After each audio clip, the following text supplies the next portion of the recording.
வணக்கம். MFT செய்திகள் வாசிப்பவர் ஃபாத்திமா சம்சுதீன்.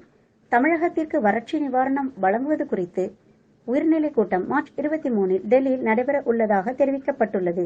குற்ற வழக்குகளில் தண்டனை பெற்றவர்கள் வாழ்நாள் முழுவதும் தேர்தலில் போட்டியிட தடை விதிக்க கோரி உச்சநீதிமன்றத்தில் தேர்தல் ஆணையம் பரிந்துரை செய்துள்ளது. திருகோணமலையில் காணாமல் ஆக்கப்பட்டோரின் குடும்பத்தினருடன் திரு சம்பந்தன் பேச்சுவார்த்தை. ஜெயலலிதா மரணம் குறித்து விசாரிக்க எங்களுக்கு அதிகாரமில்லை என கையை விரித்தது மத்திய அரசு. தேனியில் நியூட்ரினோ ஆய்வு மையம் அமைக்க பசுமை தீர்ப்பாயம் தடை விதித்துள்ளது.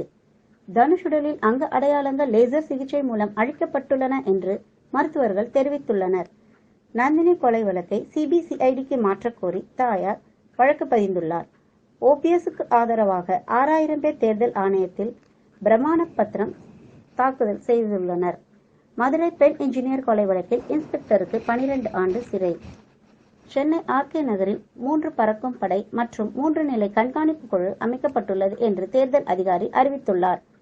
ஆணையர் ஜார்ஜ் மார்ச் 27 ஆஜராகவிடில் ஜாமீனில் வெளிவர முடியாத பிடியாணை பிறப்பிக்கப்படும் என சென்னை உயர்நீதிமன்றம் அறிவிப்பு.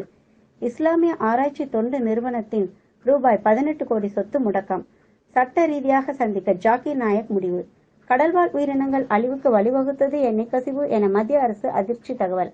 கருப்பு பணம் வைத்திருப்பவர்கள் மார்ச் 31க்குள் கணக்கில் காட்டுமாறு வருமான வரித்துறை அறிவிப்பு.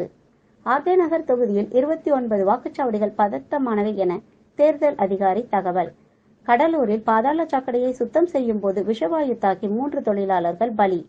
RK நகரில் திமுகவுக்கே வெற்றி, சர்வேயை காட்டி ஸ்டாலின் உற்சாகம். முதலமைச்சர் பழனிசாமி ஈரோடு விவசாயிகளை சந்திக்க மறுத்துவிட்டதாக விவசாயிகள் குற்றச்சாட்டு.